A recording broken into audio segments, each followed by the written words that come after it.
नमस्कार मेरे प्यारे भाइयों और बहनों। जब मैं आपके सामने आता हूँ बड़ी प्रसन्नता होती है, चर्चा होती है, ज्ञान की गंगा बहती है। आज हम आपके सामने चर्चा करने जा रहे हैं कि परमाणु बम के क्या नुकसान होते हैं।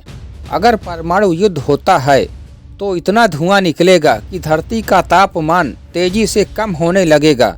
दुनिया की 10% जगहों पर रोशनी नहीं पहुंचेगी।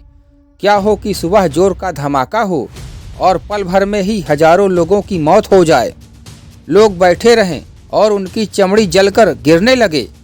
जोर के धमाके के बाद चारों ओर सन्नाटा छा जाए और कुछ देर बाद रोते बिलखते लोगों की आवाज़ें गूंजने लगे।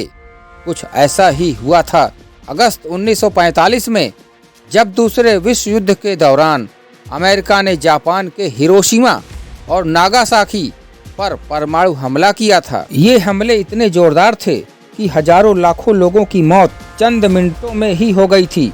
उसके बाद भी सालों तक लोग मरते रहे। जापान परमाणु हमला झेल चुका है और उन हमलों में जो लोग बच गए थे वे आज भी उस दिन को याद कर सहम उठते हैं। परमाणु युद्ध कुछ और नहीं बल्कि तबाही लेकर आएगा। एक परमाणु बम एक झटके में लाखों लोगों की जान ले लेगा।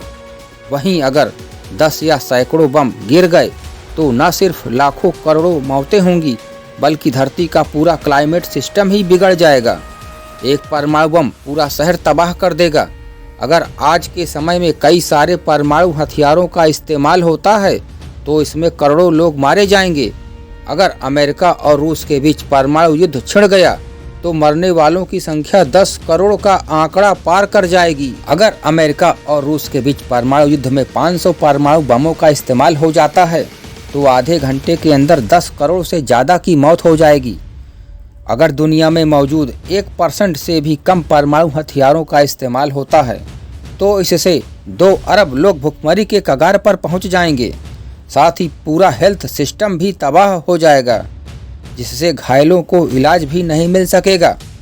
जो परमाणु बम हिरोशिमा में गिरा था, अगर उसी साइज के 100 बम गिर जाते हैं तो धरती का पूरा सिस्टम ही बिगड़ जाएगा। ऐसा हमला होने पर क्लाइमेट सिस्टम बुरी तरह प्रभावित होगा और खेती पर भी असर होगा। परमाणु युद्ध होने पर धरती का तापमान तेजी से कम होने लगेगा। वो इसलिए क्योंकि इन हमलों से इतना धुआं निकलेगा जो धरती की सतह पर जम जाएगा। ऐसा होने पर कम से कम 10% जगहों पर सूर्य की रोशनी नहीं पहुंचेगी। द्वितीय विश्व युद्ध के दौरान अमेरिका ने जापान के 2 शहरों हिरोशिमा और नागासाकी पर परमाणु बम गिरा दिया था। 6 अगस्त 1945 को हिरोशिमा और 9 अगस्त 1945 को नागासाकी पर परमाणु बम गिरा था। लाखों लोग मारे गए थे। हमले के बाद जमीन की सतह का तापमान 4000 डिग्री सेल्सियस पहुंच गया था। परमाणु बम जब गिरता है तो उसे तबाही मचाने में सिर्फ 10 सेकंड लगता है, लेकिन उसका असर दशकों तक रहता है। परमाणु बम गिरने के सालों बाद भी लोगों को ल्यूकेमिया, कैंसर और फेफड़ों से जुड़ी खतरनाक बीमारियों से जूझ रहे थे। इतना ही नहीं, सैकड़ों हजारों लोगों की आंखों की रोशनी चली गई थी। अगर परमाणु हमला हुआ तो बचाव के क्या उपाय हैं? लोगों को इसके लिए जागरूक किया जाए, उन्हें शिक्षित किया जाए। जंग के समय कई देश केवल बड़े नेताओं और सैन्य अफसरों को ही बचाने की तैयारी करते हैं और आम नागरिकों को उनके हाल पर छोड़ दिया जाता है। ऐसे में जरूरी है कि लोगों को सिविल डिफेंस सिखाया जाए। लेकिन क्या आप जानते हैं कि अगर परमाणु हमला होता है तो इससे किस तरह से बचा जा सकता है? आपको हिरोशिमा और नागासाकी तो याद ही होगा, जहां परमाणु बम गिराए गए। परमाणु बम ने न जाने कितनी जिंदगियां तबाह की। इस हादसे की यादें इतिहास के पन्नों में दबती जा रही हैं, लेकिन इससे मिले जख्म आज भी दिख रहे हैं। वहां गिराए गए परमाणु बम का असर आज की नस्लें भी झेल रही हैं। अगर आज परमाणु हमला होता है तो इससे हम कैसे खुद को बचा सकते हैं? परमाणु हमले से बचने के लिए बंकर में छिपने की सलाह दी जाती है। रेडिएशन से अपना बचाव करें। अगर आप रेडिएशन की चपेट में आ जाते हैं तो तुरंत अपने कपड़ों को बदल लें और अपनी स्किन को धो लें। अपनी आँखों, नाक और मुंह को छूने से बचें। जो स्किन ढकी हुई नहीं थी उसे भी ढक लें। अगर आपके पास एक पालतू जानवर है तो आपको उसे भी रेडिएशन से बचाने के लिए उसे अच्छी तरह से साफ करें। अगर परमाणु हमला होता है तो सबसे जरूरी है कि आम लोग इसके लिए पहले से ही दिमागी तौर पर तैयार रहें। इससे एक हद तक आम जन को भारी नुकसान से बचाया जा सकता है। परमाणु हमले से बचने के लिए हमें पहले से ही तैयार रहना चाहिए। हर देश के पास बंकर होने चाहिए, साथ ही शेल्टर हाउस भी तैयार होने चाहिए। दुनिया भर में बहुत जगहों पर न्यूक्लियर शेल्टर हाउस बने हुए हैं। जब अधिकारी परमाणु विस्फोट की चेतावनी दे तो सुरक्षित जगह पर या जल्दी से पास की इमारत में पहुंच जाएं। गर्मी व रेडिएशन से बचने के लिए खिड़कियों के बगल में ना खड़े हों। परमाणु हमले को हम प्रलय का दिन कह सकते हैं। परमाणु हमला किधर हो रहा है यह पता करना बहुत ही उपयोगी है। इससे आपको यह समझने में आसानी होगी कि आप जहां पर हैं वहां पर कितने सुरक्षित हैं। परमाणु हमले की सूचना मिलने पर आपको चौकन्ना हो जाना चाहिए। व्यर्थ में इधर उधर भागने का कोई फायदा नहीं होगा। यदि अचानक से आपके आसपास परमाणु हमला होता है और आपको धुएं का गुब्बार अपनी ओर आता दिखता है और आपको लगता है कि आप किसी सुरक्षित स्थान पर नहीं जा सकते हैं, तो जमीन पर खुद को गिरा लें और हो सके तो जमीन के अंदर गड्ढा खोदकर खुद को रेत में दबा लें।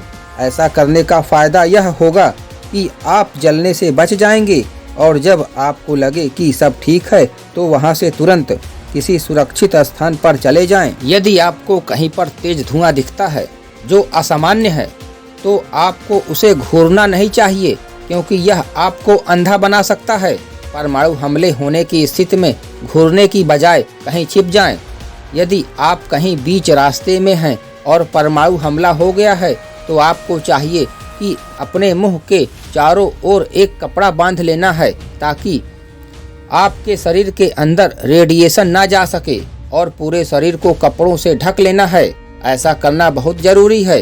यदि रेडिएशन आपके शरीर के अंदर चला जाता है तो मौत भी हो सकती है। यदि आपके पास कोई पॉलीथीन है तो अपने शरीर को ढक लें और अपनी आँखों के आगे आप एक चश्मा पहन सकते हैं जिससे आँखों को सुरक्षा मिलेगी।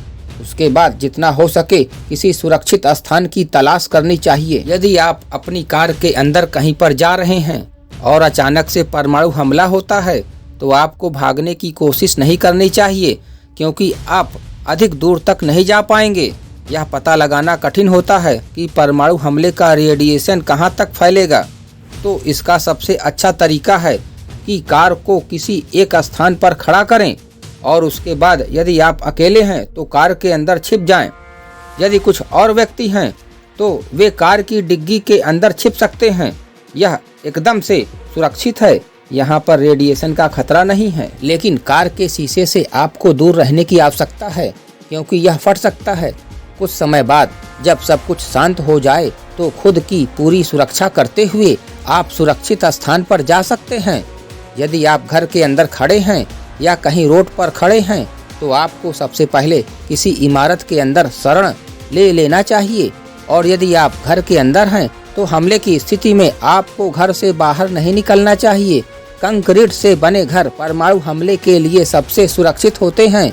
आप घर के अंदर मौजूद तहखाने में चले जाएं और अपने साथ आवश्यक सामान अवश्य लेकर जाएं, क्योंकि बाद में यदि रेडिएशन फैलता है तो आप बाहर नहीं निकल पाएंगे।